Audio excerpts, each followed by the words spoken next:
Então, meu nome é Paulo Santos, moro no bairro João Pinheiro, que está localizado na região noroeste de Belo Horizonte.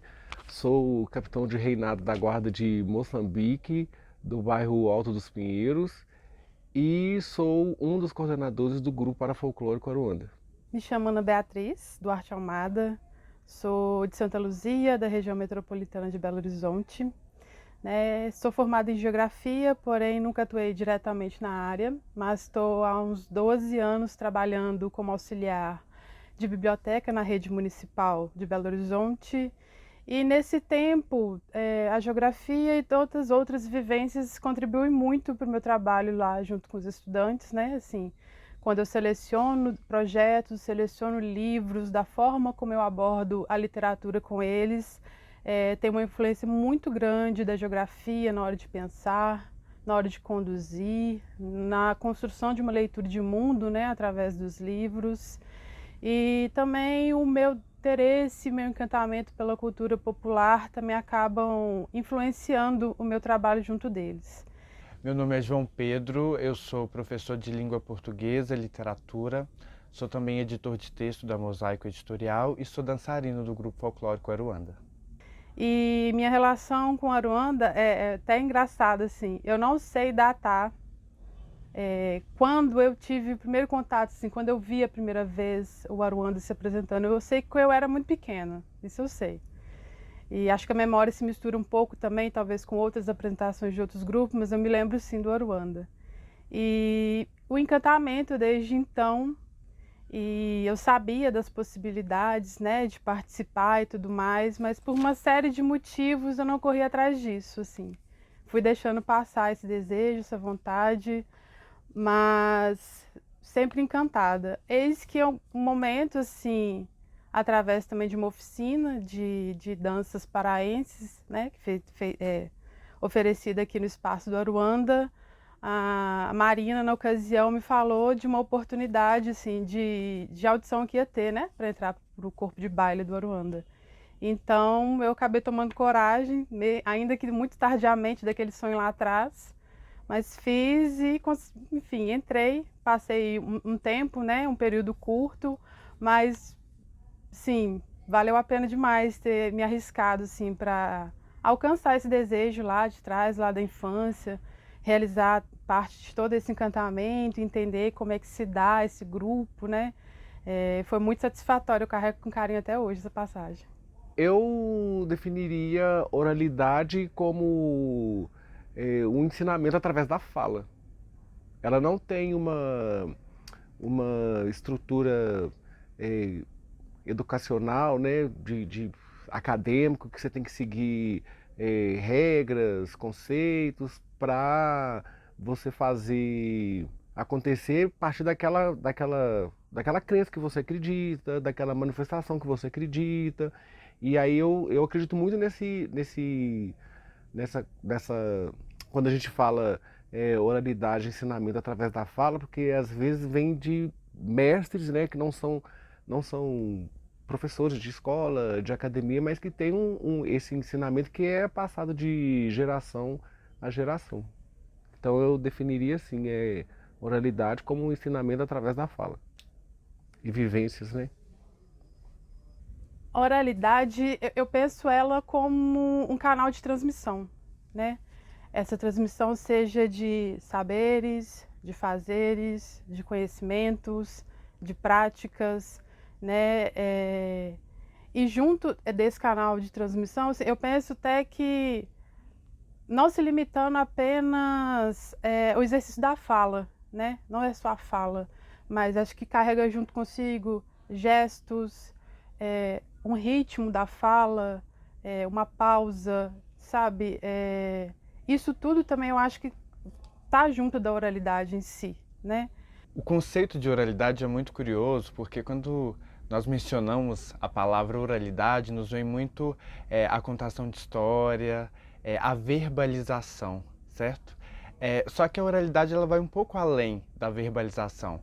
ela está relacionada também com o gestual, com a forma como nós expressamos, né, as nossas reações, as nossas manifestações visuais, como nós reagimos aos estímulos comunicativos. Então, quando a gente fala de oralidade, o primeiro ponto que aparece é a verbalização.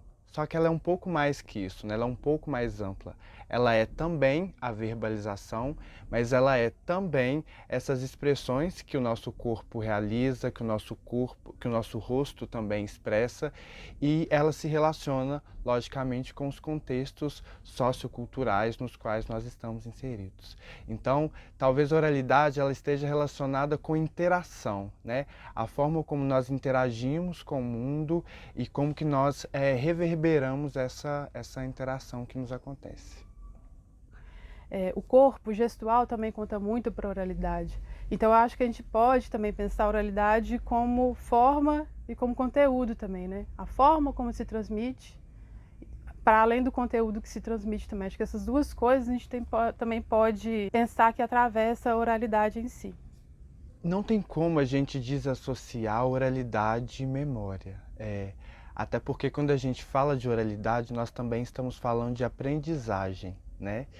E a aprendizagem ela se dá por meio da memória também, né? Quando eu te conto alguma coisa, quando eu te explico alguma coisa, seja num contexto formal da escola, seja num contexto não formal, essa memorização de um conteúdo, essa memorização de uma aprendizagem, ela passa pela oralidade. E quando a gente traz a cultura popular, né, e a gente volta nas ancestralidades, nos mestres da cultura popular, nós percebemos que essas tradições elas são passadas e são mantidas por meio da oralidade. E, logicamente, relacionada com essa memória, né? Quando nós observamos as festas de reisado ou as festas de reinado, que acontecem em especial aqui no nosso estado de Minas Gerais, né? Existe uma relação entre os mestres que carregam essa memória ancestral, que carregam essa memória que foi aprendida, que foi estudada por eles junto com seus mestres e que hoje eles passam isso adiante. Então a memória, ela não é só esse decorar um conteúdo, mas é absorver aquilo de forma que a transmissão daquilo que foi aprendido seja natural e seja também orgânico, né? E a cultura popular ela tem muito disso, de fazer o saber ser transmitido de forma natural, de forma orgânica. Uma vez, entre uma dessas conversas, né, que a gente sempre tem com os nossos mestres, que na verdade não é apenas só conversa, sempre é ensinamento, porque eles contam histórias e histórias e histórias, e aí a gente vê que são histórias que fazem rememorar tudo aquilo que os nossos antepassados viveram, e isso vai ficando na nossa memória, né? Aliás, a gente faz um imaginário de como que era essa época, como que hoje eles conseguem falar isso com maior tranquilidade e certeza daquilo que está se falando. E nessa conversa teve uma vez que o meu mestre falou, sabe essa música Olelê balaim de fulô, olelê balaim de fulô, plantei semente e nasceu flor. E aí ele veio contar para nós a história da época dos nossos antepassados, que foram escravizados, que saíram das casas grandes, e os senhorzinhos não queriam mais comer essas frutas, e aí essa pessoa que tinha esse lugar, né, de transitar dentro dos casarões, ele pegava essas frutas e levava para dentro da senzala para dar o alimento para os seus irmãos que ficavam dentro da senzala.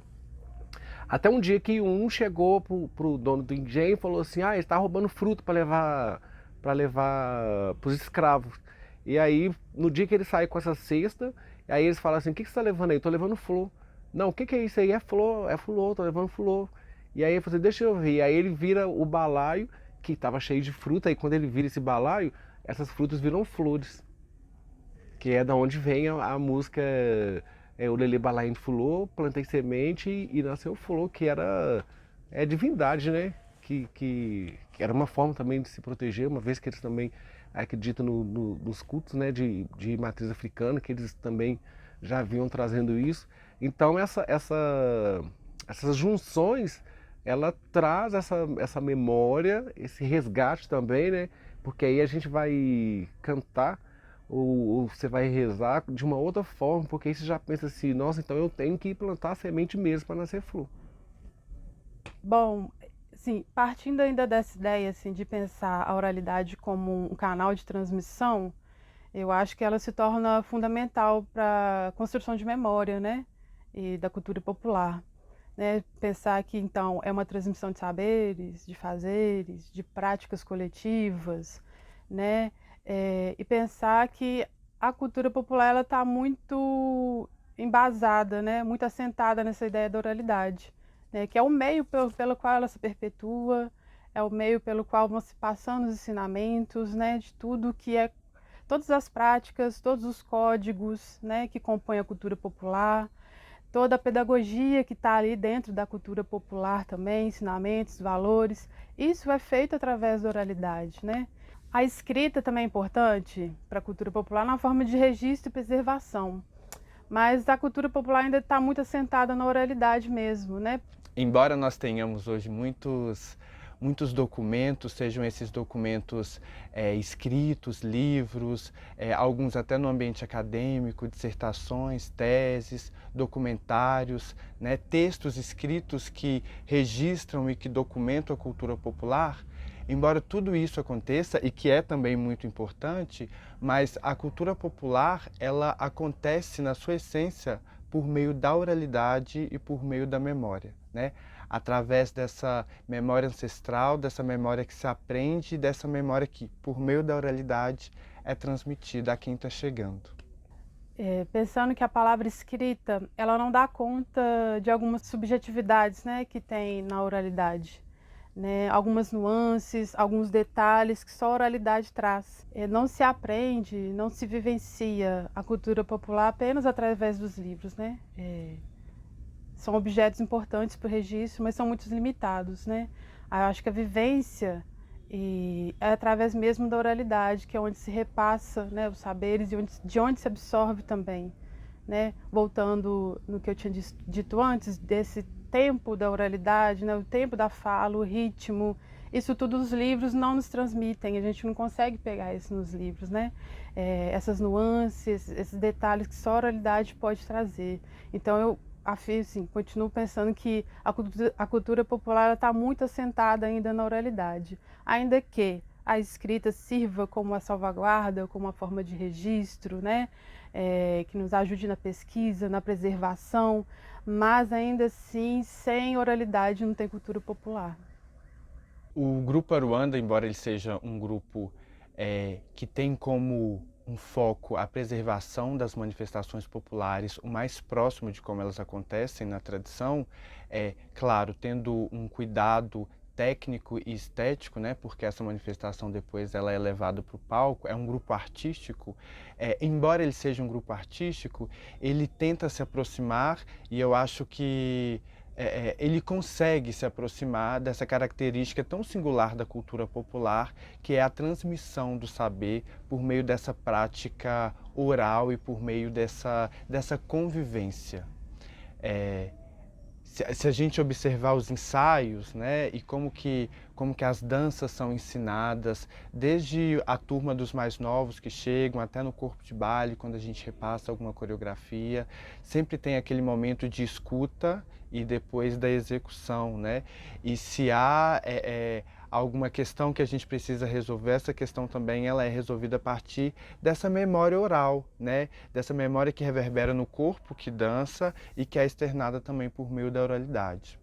Para além disso, quando a gente começa a compreender a organização do grupo. Então, para além da questão que vai para o palco, né, como que eu vou me vestir, quais são os elementos que compõem essa coreografia, que compõem esse figurino, tem também a organização do grupo. Né? Como que esse espaço que nós ensaiamos ele é organizado, como que se fecha determinado cômodo, como que a gente organiza determinado espaço, tudo isso é passado de maneira, para nós que estamos dentro do grupo, às vezes imperceptível, né? Mas a gente está o tempo todo aprendendo com o outro, né? A gente está o tempo todo trocando com o outro. Então, a cultura popular ela tem essa questão muito forte, que é a aprendizagem por meio da vivência né, por meio do compartilhamento ali das experiências, e esse compartilhar de experiências ele está presente dentro do Grupo Aruanda. Seja quando a gente está em sala de ensaio, seja quando a gente está no próprio palco, que é um momento de troca, é também um momento de aprendizagem, ou no momento que a gente senta para conversar sobre como a gente tem lidado com o grupo, como a gente tem lidado, né, com as questões que envolvem o nosso fazer aqui dentro. Então, a oralidade ela é muito presente e a gente aprende muito por meio dela. E aí é curioso porque, se não me falha a memória, em 2019, a professora Kátia Cupertino defendeu uma tese que aborda exatamente a aprendizagem, né, o ensino-aprendizagem por meio da vivência. E ela teve como foco de pesquisa o Grupo Aruanda. E em alguns momentos do trabalho dela, ela destaca essa questão da oralidade, né? Aquele que chega aprende com aquele que já está aqui, e o que está aqui também aprende com os que já estavam antes e com os que estão chegando. Não tem um manual escrito, né, de como você vai se comportar, como você vai ensaiar, como vai ser o dia a dia aqui. A gente vai aprendendo a partir da nossa vivência, a partir das nossas relações dentro do grupo e fora dele também. Nós, enquanto vivenciadores, né, das manifestações populares, principalmente aqui, estando aqui dentro do Aruanda, nós estamos nessa linha de frente enquanto coordenadores. Eu acho muito legal esse processo que casa muito bem com a oralidade, que é a forma de como cada um executa o seu trabalho enquanto coordenador, de repassar as coreografias. Eu não vou falar da música porque é um outro campo, né, que está, mas é muito notório quando a gente fala dessa oralidade dentro do grupo, quando, por exemplo, uma dança, tipo dança gaúcha, que a gente é super balizado, né? Que tem o plié, levé, flex, né? Cambré. E aí, às vezes, se a pessoa não tem essa técnica, né? Que ela vem do balé, ela vai falar, não, quebra um pouquinho, joga o peito para cima e se curva um pouco para trás. Ela não sabe falar plié, mas ela vai falar flexiona um pouco o joelho. E eu acho que isso também está muito linkado com essa questão da oralidade, porque é a forma como você fala para que aquele que está vendo vai entender e readaptar isso dentro desse corpo que baila. Quando a gente vai falar de direções, nós podemos falar 1, 2, 3, 1, 2, 3, a gente fala pisa, pisa, pisa, pisa, pisa, pisa, gira para o lado, gira para o outro, roda para um lado, roda para o outro. Então eu acho que essa presença, oralidade no Aruanda, ela é muito viva nesse lugar. Quando a gente vai falar, a gente não traz técnica, até mesmo porque nas manifestações populares, né, de tradição, não existe uma técnica. Eles chegam lá, eles fazem um movimento, né? Aí analisando quanto esse corpo que baila, eles vão fazer um movimento que eles vão achar bacana, esse movimento. Abaixa, agacha e levanta, sabe? Umas coisas assim.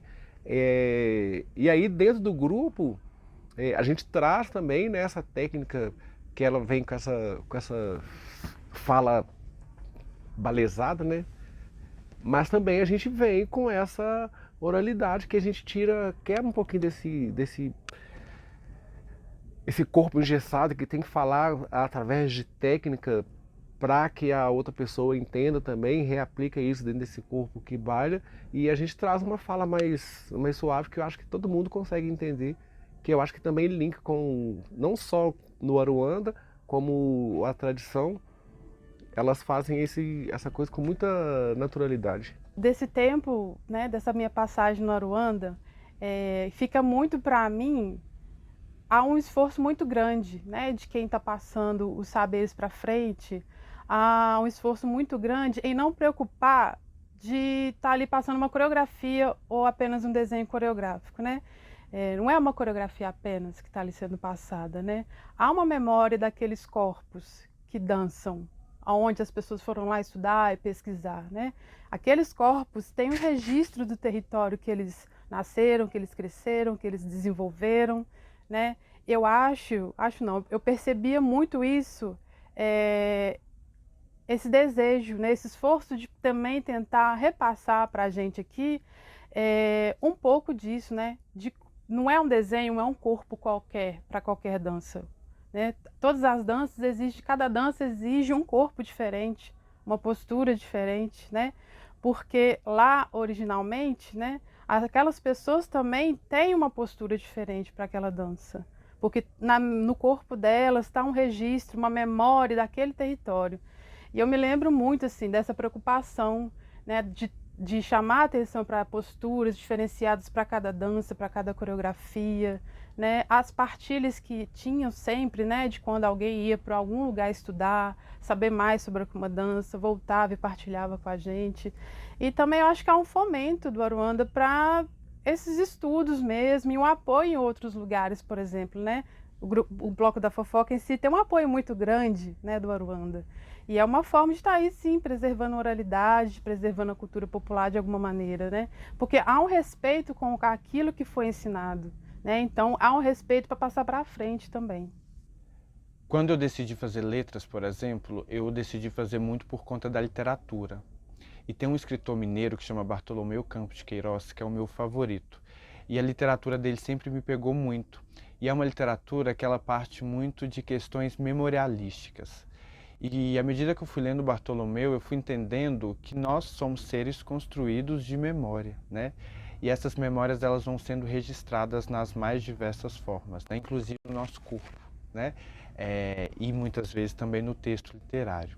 Então, quando eu penso na memória, na oralidade, e eu penso no meu fazer docente ou no meu fazer como editor de texto, né, em que eu trabalho com o texto literário, com a língua, com a linguagem, eu vejo várias possibilidades. Lá na escola, na minha atuação na escola, assim, né, esses elementos, de alguma maneira, intencionalmente ou não intencionalmente, também acabam aparecendo, né? Seja oralidade, seja memória, cultura popular, né? Essa resistência cultural, identidade também, né? Eu acho que isso tudo está muito entrelaçado, né? E fica muito difícil desassociar do meu trabalho, né? Que a gente lá trabalha com literatura, né? Então eu tento trazer esse despertar, assim, né? Quando eu trabalho com os meninos, alguma leitura específica, algum projeto específico, eu sempre tento trazer elementos daquilo que eu consegui absorver, daquilo que eu consegui vivenciar nesse tempo todo, né? Seja dentro do Aruanda, como eu tive passagem, ou em alguns outros espaços também de troca de saberes e fazeres. Eu tento levar essas informações de alguma maneira, né? Porque eu acho que isso contribui também no campo da identidade, né? Trazer memória, trazer a cultura popular, né? Eu tento sempre transmitir de alguma maneira aquilo que eu absorvi para eles, assim, né? Quando chama a atenção de algum personagem, eu faço algum link com alguma coisa que está acontecendo. Com as datas, né? A escola trabalha muito com esse calendário de datas, de festividades. Então eu sempre tento trazer algum contraponto para sair, enfim, desse pensamento muito padrão, muito colonizador também, né? Que se tem esses olhos para a cultura popular. Então eu sempre tento trazer algum contraponto, algum elemento a mais que talvez só os livros não dão conta, né, assim, ou aquela vivência ali da escola também não dê conta. Eu sempre tento trazer através também de outros tipos de suporte, assim, não só livro, né, vídeos, outras coisas que eu tento levar para os meninos, e tento sempre fazer uma construção coletiva, assim, para gerar sentido para eles mesmos e absorver toda essa ideia. A oralidade, dentro do ensino-aprendizagem, ela possibilita muitos caminhos, né? E esses caminhos eles podem levar a uma exploração maior do mundo que nos cerca, né? Tanto nós docentes como os estudantes, a partir da leitura do texto literário, que é um texto, mesmo que às vezes não tenha um foco memorialístico, mas ele é de certa forma carregado de memória, porque tem ali a memória de quem escreveu. E quando eu leio esse texto, eu o leio também partindo das minhas memórias, das minhas experiências. Então a memória e a oralidade, porque depois que a gente que a gente lê, depois que a gente percebe isso no texto literário, a gente concretiza isso por meio da fala, do comentário, isso vai possibilitando o pensamento e a expansão, né, do que a gente compreende como sociedade, como mundo, como ser humano, né? E isso, de certa forma, também está vinculado ao Aruanda, né? Quando a gente pensa nas memórias que são trazidas dentro de todas essas coreografias que nós aprendemos, quando a gente começa a perceber a potencialidade dessas coreografias e dessas manifestações que nós trabalhamos, o que elas dizem sobre a nossa identidade como brasileiro, e perceber essa identidade é perceber também essa memória que é construída por meio dos povos originários, por meio dos povos negros, por meio das pessoas que estão aí construindo o nosso país. Então, o Grupo Aruanda, nesse meu fazer como dançarino, aprendendo sempre essas manifestações do Brasil inteiro e acessando essas várias histórias, esses vários pontos que vão construindo a nossa identidade, e também pensando nesses vários textos literários que me aparecem como professor, como leitor ou como editor de texto. Tudo isso junto possibilita o olhar, um olhar mais profundo sobre quem sou eu no mundo, quem sou eu nesse lugar que eu ocupo, nesse grupo que eu ocupo, nesse trabalho que eu realizo, nesse país onde eu estou. Quando a gente consegue relacionar as memórias que são nos trazidas e as nossas memórias, a gente consegue observar o mundo com um olhar diferente, a gente consegue perceber a nossa identidade. Então, a oralidade, a memória, o fazer docente, o dançar no Aruanda, ele se relaciona porque ele está totalmente voltado para o aprender e para o ensinar. E que não é um aprender e um ensinar formal, é um aprender e um ensinar natural, né? Por meio das nossas vivências e das nossas práticas sociais e dançantes e literárias e por aí vai. Eu percebo que são três pilares que nós temos, tanto quanto dentro da minha tradição, né, que somos reinadeiros, né, como moçambiqueiro, e como um dos coordenadores do Grupo Aruanda.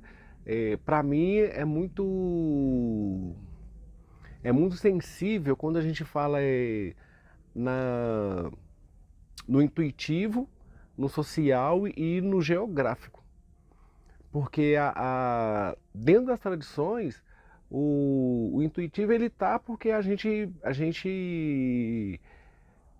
cria músicas que para nós é considerado como reza, que às vezes eu estou sentado aqui num diálogo olhando uma pedra, e aquela pedra me vem uma música na cabeça, e aí quando chego dentro da Irmandade, essa música se torna uma oração.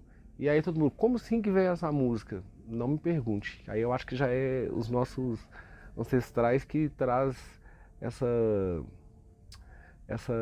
oração.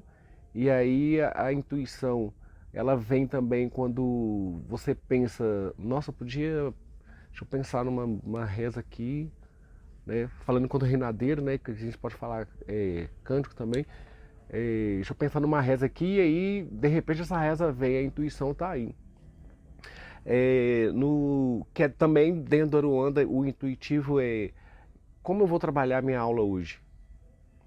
Não, peraí, eu vou trabalhar uma tal manifestação, mas aí quando você chega dentro de sala de aula, você já vem pensando assim, gente, mas se eu não tiver o corpo de baile todinho para poder trabalhar, eu tenho que trabalhar uma outra dança. Não, peraí, então eu vou pensar qual outra dança eu vou trabalhar. Então você já vem nessa intuição de que pode ser que tenha aquilo que você espera, mas o inesperado também está lá. E você já vem preparado para os dois. Né? Porque o esperado ele já acontece, o inesperado, e aí? Você tem que se preparar. Né? Eu acho que a intuição também, nesse lugar, enquanto grupo parafolclórico no Aruanda, para mim também é muito nítido. E o social, eu vejo ele quando a gente relaciona a manifestação enquanto Aruanda, né, um grupo de projeção, e o reinado, que é agregar as pessoas àquela manifestação para que a gente faça com que essa manifestação ela não fique esquecida. que eu também acho que é uma forma de resistir. Enquanto Aruanda, nós representamos o tradicional, né, fazendo com que faça rememorar essas manifestações que às vezes em algumas regiões, né, que aí eu acho que é o geográfico também, que ela está muito, parece que está esquecida, mas a gente faz com que as pessoas rememoram essas manifestações, né, que são passadas de geração em geração, e dentro do reinado, o nosso social é fazer com que os nossos jovens tenham amor as tradições do Rosário, fazer com que os nossos jovens, fazendo com que os nossos mestres, né, que deixaram os legados, fazendo com que esses jovens também sejam os novos mestres a também deixar um outro legado para esses outros novos jovens, crianças, né, que vão chegar, e aí se relaciona também nesse social, né, que é conscientizar para que a gente possa preservar aquilo que a gente acredita, né, que são as manifestações, seja ela de tradição ou enquanto Aruanda, né, que é um grupo de projeção que vai passando de pessoas por pessoas, né, porque é um grupo que ele é itinerante, não tem pessoas aqui, o grupo tem 60 anos e com pessoas de 60 anos desde a fundação, né, as pessoas vêm, as perpassam, né, por esses lugares. E o geográfico é justamente isso. O que nós fazemos enquanto artista, né, nesse lugar de Aruanda, né, porque nós vamos para palco, né, tem todo um processo ali até a gente chegar no palco para apresentar. Então, no mesmo momento que eu estou fazendo representando uma manifestação com total mineiridade, aí eu já tenho que sair desse corpo mineiro para poder ter um pouquinho mais de gás, porque aí eu já vou fazer uma representação nordestina, que aí eu já vou ter que ter um outro corpo, que eu já passo pelo norte. Então eu costumo falar desses três por causa disso, porque a intuição, o social e o geográfico faz com que a gente faça essa manifestação resistir e existir. Pensar a oralidade, pensar a memória, resistência cultural, me faz pensar também que a memória é um terreno de disputa também, né? Eu vejo a memória muito como terreno de disputa, assim. Eu fico me perguntando, às vezes, quem tem direito à memória, né, nesse país? Porque, para além da oralidade, né, como eu disse, o registro também é importante. Mas quem teve acesso para poder fazer os registros das memórias, né? Dos nossos povos todos, né? Assim, povos originários, povos tradicionais, que tem essa marca mesmo da oralidade, mas quem que fez esse registro? E de que forma é feito esse registro, né? Quanta coisa ali fica para trás, fica perdida, né? Quando se escreve, você está escolhendo, né? O que você está registrando, de que maneira está registrando. Então, o olhar de quem escreve também influencia muito nesse registro. Então, eu fico pensando que a memória também é um campo de disputa, né? Um campo de luta, né? Mesmo de resistência. E há movimentos muito interessantes de retomada dessa memória, assim, né? Quando pensa assim, retomar os territórios dos povos originários, né? Porque as práticas, os fazeres, para muitos povos, para muitos sistemas comunitários, ele também depende dessa relação com a terra, né? Desse relacionamento com a terra. As práticas dependem, sim, desse relacionamento com a terra e com o território, né? Seja não só pela questão do cultivo, né? De cultivar, mas as danças também dependem daquele território, dialogam, circunscrevem um desenho naquele território, né? Para práticas assim de enterrar seus mortos também, né? Há uma relação muito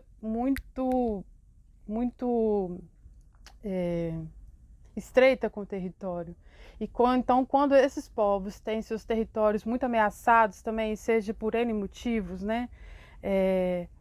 Há um prejuízo também para a memória. Então, a retomada desses territórios também, eu acho que é um ganho para essa retomada de memória também.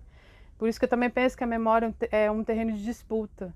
Porque quando se ameaça alguns sistemas, ou ameaça também territórios, né, se expulsa alguns povos das suas terras, ali está sendo comprometida também uma memória, né? Como eu disse, a memória também está atrelada a essa questão de como é que o corpo se relaciona com aquele território, as práticas que estão estabelecidas daquele sistema comunitário. Então, a memória também é um terreno de disputa que a gente precisa ficar muito atentas e atentos também, né? No campo político, né? É preciso atenção também nesse sentido.